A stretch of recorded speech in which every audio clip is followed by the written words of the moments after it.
Hey, welcome back to a brand new episode of 101 Second Reviews. Today I'm going to be talking about this. Yep, Disney's big new movie, The Lion King, and it's pretty much status quo here. There's not a lot of changes made by Favreau. It's the same story, essentially. Can Simba grow up quickly enough to take over the pride and lead it in the direction that his father wanted? Pretty much the same. Okay, right. Back in a second. Okay, right, so The Lion King. Now, this is, I think, an extremely hard film to review to a certain extent because there's not a lot to review because it's exactly the same movie. They've brought in some elements from the stage play, but on the whole they've left they know full well that what they have here is gold. It's been financial gold for them since the early 90s in terms of soundtrack and in terms of the movie itself. So they're not going to rip that up, throw it out the window and try to recreate something out of it. No chance. So you're essentially getting the same thing. So I think there are a couple of factors here.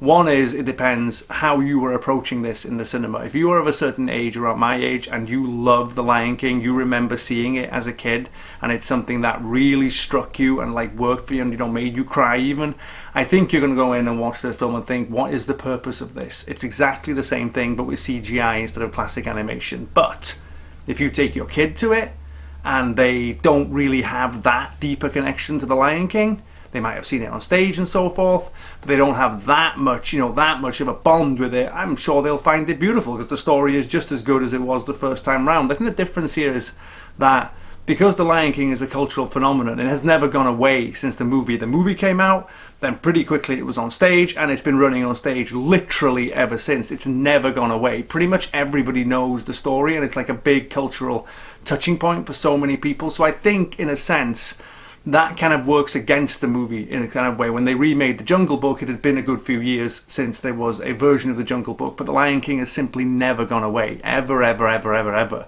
And in that sense, I think people will go and watch it unless they're kids and just think, what is the purpose of this apart from money? Okay, right. Thanks for watching. As always, I'll be back again soon.